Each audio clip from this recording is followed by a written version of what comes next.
అరణ్యకాండము 2వ సర్గము. విరాధుడు సీతనెత్తుకుని పోవుట. రామచంద్రుడు ఆ యాతిథ్యమును అంగీకరించి తెల్లవారుగనే ఉచిత విధులను తీర్చి ఋషీశ్వరుల చేత వీడ్కోలు పొంది నానా మృగముల చేతను వివిధ వృక్షముల చేతను నిండినదియు పెద్ద పులులు, పందులు, కారెనుపోతులు, బల్లూకములు మొదలైన జంతువుల యొక్కయు ఈలపురుగుల యొక్కయు ధ్వనులతో నిండినదియు కోకిలలు, చిలుకలు, కాకులు మొదలైన పక్షుల కలకలరావములు గలదియు విరిగిన తరువుల తీగలతో ప్రవేశింపరానిదియు నీరులేని సరస్సులు గలదియునైన అరణ్య మధ్యస్థలమును సీతయు లక్ష్మణుడును తన్ననుసరించుచుండగా ప్రవేశించెను. అచ్చట పర్వత శిఖరం వలె ఎత్తైన వాడును, గొప్పగా శబ్దించుచున్నవాడును, మనుష్యులను భక్షించువాడును, లోతైన పెద్ద కన్నులు గలవాడును, వికటముగానున్న నోరు గలవాడును, పెద్ద పొట్టగలవాడును, పెద్దదై వికృతమైన భయంకరమైన ఆకృతి గలవాడును, క్రొవ్వుతోనూ నెత్తురుతోనూ తడిసియున్న పులితోలు ధరించి 3 లోకములను మృంగివేయునో ఎనున్నట్లుగా నోరు తెరిచి యముని వలె భూతజాలములకు భయము గలుగజేయుచు 4 పులులను, 2 తోడేళ్లను, 3 సింహములను, 10 దుప్పులను, ఏనుగుతలను శూలాగ్రమందు గుదిగా గృచ్చి పెద్దగా బొబ్బలు పెట్టుచున్నవాడును అగు నొక క్రూరుని సీతాలక్ష్మణ సహితుడై రాముడు చూచెను.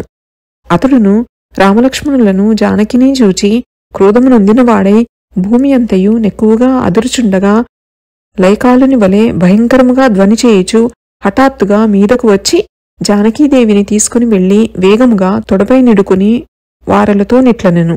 మీరెవ్వరు? ఈ అడవిలోనిట్లు జడలు ధరించి చర్మములు గట్టి కడు క్రొవ్వెక్కి బాణములు, ధనుస్సులు, ఖడ్గములు ధరించి భార్యతో కలిసి ఏల చరించుచున్నారు. మౌనులకు యువతి ఏల? దుష్ట చరిత్రులారా, చూడగా మీ స్వభావములు వేరుగా తోచుచున్నవి. పాపులారా, మునివృత్తికి దోషమును ఆపాదించుచున్న మీరు చావగలరు సుమా. నేను విరాధుడను పేరుగలవాడను, వీరుడను. శస్త్రములను చేతులు ధరించి మునుల యొక్క మాంసమును తినుచు నీ వనమునందు సంతోషముతో సంచరించుచుందును. ముందుగా పాపశీలురైన మిమ్ము జంపి మీ నెత్తురు ద్రావి ఈ స్త్రీని తప్పగా నా భార్యగా చేసుకుందును. ఇది నిజమని నమ్ముడు అని విరాధుడు క్రొవ్వి పలికిన మాటలను విని ఎక్కువైన భయంతో సీత హోరుగాలికి స్థైర్యము కోల్పోయి కంపించు అరటి చెట్టు వలె గడగడ వణికెను. ఈ విధముగా సీతాసాధ్వి భయమునంది రాక్షసుని తొడపై వణుకుచుండగా సహజమైన ముఖకాంతి గోల్పోయి సీతాపతి దుఃఖముతో తన తమ్మునితో నిట్లనెను. చూచితివా లక్ష్మణ, జనకుని యొక్క గారాబు కూతురు నా భార్య సోగకన్నులు గలది, ఎప్పుడునూ సౌఖ్యమును పొందునది, రాజపుత్రిక, శుభప్రదమైన శీలము గలది, మనస్సునందు భయము గలదై క్రూరుడైన రాక్షసుని యొక్క అంకతలమునందుండి వణుకుచున్నది. భూదేవి పుత్రికకెటువంటి కష్టము వచ్చినది తమ్ముడా? తల్లులలో మధ్యమురాలగు కైకేయి ఏది కోరి నన్నడవులకు వెళ్లమన్నదో అది ఇప్పుడు వేగంగా ఫలించినది. తన పుత్రుడు రాజ్యము చేయుట మాత్రమే కోరిక. శిష్టులైన వారికిష్టుడనైనా నన్ను దురాలోచన గలదై అడవులకు పంపుమని తన ప్రాణనాథుని గోరుట ఇందుకొరకే గదా.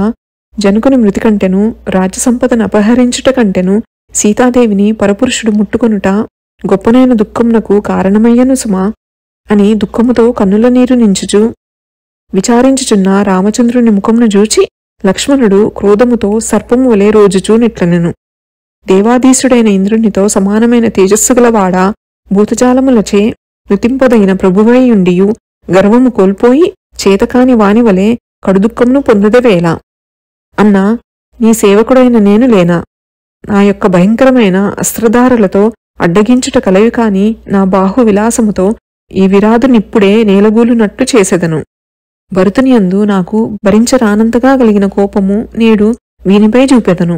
ఇంద్రుడు వజ్రాయుధమును పర్వతంపై నిడునట్లు నేడు వీనిపై నా కోపమును ప్రయోగించదను.